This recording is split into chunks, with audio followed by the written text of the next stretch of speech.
Show off করতেছো? কি দেখাতে চাও তুমি? আপনার যেইটা খুশি আপনি ভাবতে পারেন, আমার কিচ্ছু আসে যায় না।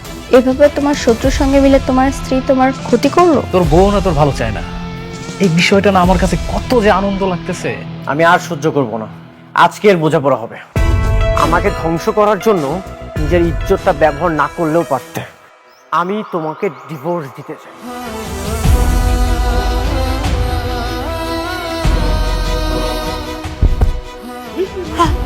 নতুন মেহমান আসতে চলেছে, আপনি মা হতে চলেছেন। পেটে বাচ্চা থাকলে নাকি স্বামী স্ত্রী তালাক হয় না।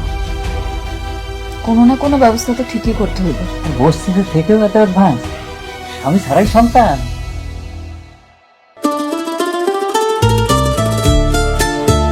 এটা তো খুব সুন্দর।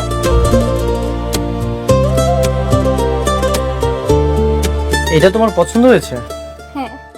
সরি স্যার, এটা আসলে বিক্রি হয়ে গেছে। কি বলছেন বিক্রি হয়ে গেছে মানে? মাত্রই তো আমি হাতে নিলাম। হাতে থাকা অবস্থায় কিভাবে বিক্রি হয়ে গেল? আসলে স্যার, আপনার আগে একজন কাস্টমার এটা নেবেন বলে কনফার্ম করেছে। আমি এখন এটা প্যাক করব। এটা কত টাকায় সেল করেছেন? শাড়িটার দাম 2000 টাকা। 2000 টাকা? ঠিক আছে, আমি আপনাকে 10,000 টাকা দিচ্ছি। দেখেন, এটা আমার ওয়াইফ পছন্দ করেছে, যে কোনো মূল্যেই হোক এটা আমি নিতে চাই। আসলে স্যার, সবকিছু তো টাকা দিয়ে কেনা যায় না। তাছাড়া এটা অন্য কাস্টমার নেবেন বলে কনফার্ম করেছে। কে নিয়েছে? ওইটা আমি নিছি।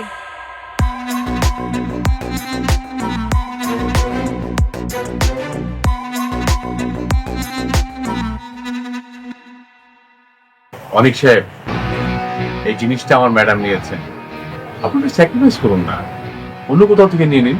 আপনিও চাইলে স্যাক্রিফাইস করতে পারেন। কি বললেন মিস্টার অনিক সাহেব?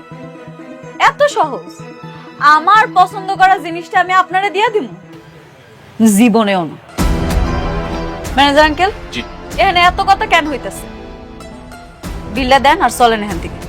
আপনি কাজ করুন, পেড করুন। হ্যাঁ, জি স্যার, প্যাক করে দিচ্ছি। চলো আমরা চলে যাই।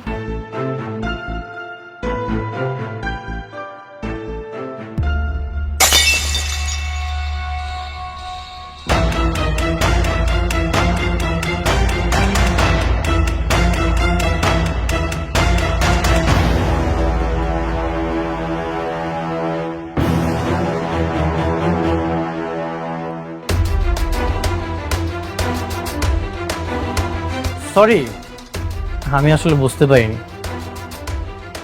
আচ্ছা, এটার প্রাইস জানি কত? স্যার 2000 টাকা। ভাই, এটা রাখেন। আমি সরি, আসলে বুঝতে পারিনি।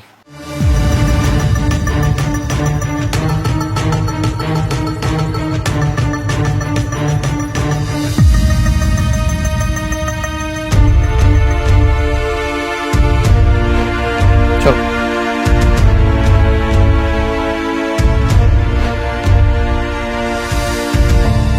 ম্যাডাম, উনি আপনার হাজবেন্ড বলে এখন কিছু বললাম না, তা নাহলে ওনাকে বুঝিয়ে দিতাম আপনার পছন্দ করা জিনিস ভাঙলে তার ফলাফল কি হতে পারে। যা হয়েছে বাদ দেন, চলেন এখান থেকে। অনেক, তুমি কিন্তু দিন দিন অনেক হিংস্র হয়ে যাচ্ছ। তোমার মন মানসিকতা খুব বাজেভাবে পরিবর্তন হচ্ছে। কেন? তুমি ওটা তাকে দিয়ে দিলেই পারতে, সেটা আমিও নিতে পারলাম না, উনিও নিতে পারলো না। যেটা হয়েছে খুব ভালো হয়েছে। তোমার পছন্দের জিনিসটা যদি আমি দিয়ে দিতাম, তখন তুমি আমাকে বলতে প্রথম ওয়াইফ, এই জন্য আমি দিয়ে দিয়েছি, কিছুই বলিনি। আমি মোটেও এরকম মেয়ে নই। এখন তো বলতেছো, যদি নিয়ে যেত তখন ঠিকই বলতে। আসলে কি জানো, এক বউ কখনো অন্য বউকে দেখতে পারে না। তার মানে কি তুমি এখনো তাকে বউ ভাবো? আচ্ছা বাদ দাও তো, তর্কতর্কি না করি। যা হওয়ার তা তো হয়ে গেছে। আর তোমার পছন্দের জিনিসটা তো আমি অন্য কাউকে নিয়ে যেতে দেইনি। ঠিক আছে, বাদ দিলাম।